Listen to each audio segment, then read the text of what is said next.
লোকসভা ইলেকশ্যনৰ কাৰণে আমাৰ পুৰা জোৰদাৰকৈ চলি আছে।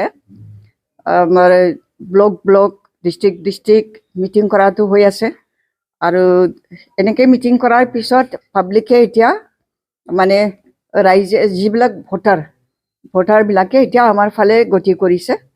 গতিকে এইবিলাক কৰাৰ পিছত এতিয়া আমি পকেট মিটিং কৰিবৰ কাৰণে আমি আৰম্ভ কৰিছোঁ।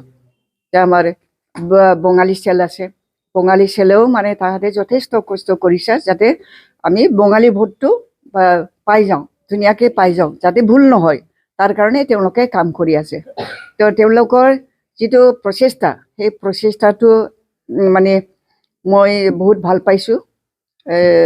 আৰু এতিয়া তেওঁলোকে ৰাইজে যাতে বুজি পায়, তেওঁলোকৰ মুখৰ কথাটো শুনি পেলাই কিছুমানে হয়তো মানে সন্দেহ কৰিব পাৰে যে আমি অহা নাই, আমি নাহিলে মানে তেওঁলোকৰ মুখৰ কথাৰ ওপৰত ৰাইজে বিশ্বাস নকৰিব পাৰে। সেইটো ভাবি পেলাই আমাক মাতিছে, মই আহিছোঁ যে আগন্তুক MP ইলেকশ্যনটো যদি ইলেকশ্যনত যদি আমি আমাৰ কেণ্ডিডেটক পাৰ কৰাব পাৰিম, তেতিয়াহ'লে আমাৰ হাগ্ৰামা মইলী ডাঙৰীয়াক আমি আকৌ BTCৰ চিফ হিচাপে পাম।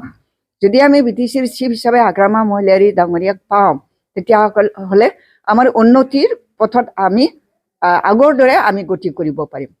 সেই কথাটো মই তেওঁলোকক বুজাইছোঁ। তেওঁলোকৰ বহুত অসুবিধা আছে, গলি কিছুমান ৰাস্তা হোৱা নাই, সেই কথা তেওঁলোকে মোক অৱগত কৰিছে। ঠিক আছে, আমাৰ MP যদি থাকে তেতিয়াহ'লে উন্নতিৰ কাৰণে ফাণ্ড পোৱা যায়, সেই ফাণ্ডবিলাকৰ পৰা যাতে আমি গলি ৰাস্তাবিলাক বনাবৰ কাৰণে আমি ক্ষমতাটো পাই যাওঁ, তাৰ কাৰণে মই তেওঁলোকক বুজাইছোঁ। 2000 যেহেতু নৱকুমাৰ চৰণীয়া দুইবাৰকৈ জিকি গ'ল, এবাৰ কেনেকুৱা হ'ব বুলি ভাবে? এতিয়াতো নৱকুমাৰৰ কথাই নাই, তেওঁৰ চাৰ্টিফিকেটো কেঞ্চেল হৈছে। কেঞ্চেল নহ'লেও তেওঁ যদি নমিনেশ্যন দিলেহেঁতেন, আমাৰ বড়ো লোকসকলে কেতিয়াও আৰু নৱচৰণীয়াক তৃতীয়বাৰৰ কাৰণে তেওঁলোকে ভোট নিদিয়ে। সেই মানে কথা একেবাৰে ধ্ৰুৱ সত্য হয়। সকলোৱে এইবাৰ মানে চিন্তা কৰি ৰাখিছে নৱচৰণীয়াক মানে আমি ভোট নিদিম, কাৰণ তেওঁক ভোট দিয়াৰ পিছত আমি একো পোৱা নাই। এইটো ৰাইজৰ কথা। গাঁও গৈ পেলাই মই যিটো পাইছোঁ, মুছলিম এৰিয়াত গৈছোঁ, ৰাজবংশী এৰিয়াত গৈছোঁ, তাত সকলোৱে কৈছে যে নৱচৰণীয়াক ভোট দিয়াৰ পিছত আমি ঠগ খালোঁ। আৰু বঙালী এৰিয়াততো, আমাৰ টাউন এৰিয়াতো আমি একো দেখাই নাই, পাব্লিকে একো দেখা পোৱা নাই। তো তেওঁক তৃতীয়বাৰৰ কাৰণে কি ভুল কৰিবৰ কাৰণে, আকৌ ভুল কৰিবৰ কাৰণে তেওঁ কিয় ভোট দিব? এনেও তেওঁ এইবাৰ ষ্টেণ্ড কৰিব নোৱাৰে।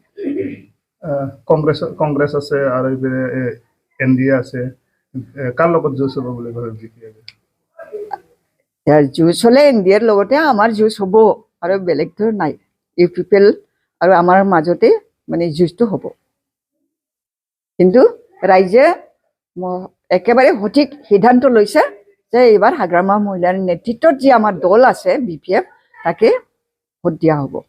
বিজনেছমেনৰ পৰা আৰম্ভ কৰি, মানে লেবাৰ কৰি খোৱা মানুহবিলাকৰ পৰা আৰম্ভ কৰি, ঠেলা আল্লা, অটোৱালা, চবেই মানে এতিয়া হাগ্ৰামা মহিলাৰীকে বিচাৰে।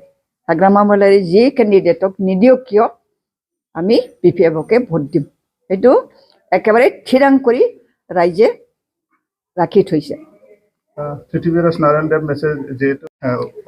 তেওঁতো টিকেট নাপায়, তেওঁ ST নহয়, তথাপি তেওঁ মানে আবেদন কৰিছিল নেকি টিকেট পাবৰ কাৰণে, এপ্লিকেশ্যন দিছিল নেকি, সেইকাৰণে লিষ্টত দিয়া হৈছিলে, পেনেল লিষ্টত দিয়া হৈছিলে। কিন্তু পেনেল লিষ্টতহে দিয়া হৈছে। কিন্তু খাম্পা বৰগেৰী আমাৰ কেণ্ডিডেট, আগৰ পৰাই নিৰ্দলীয় প্ৰাৰ্থী হিচাপে নমিনেশ্যন দিব পাৰে। যদি তেওঁ মানে পায়, তেওঁ কেণ্ডিডেটছৰ যদি কেঞ্চেল নহয়, তেতিয়াহ'লে দিব পাৰে, যুঁজিব পাৰে।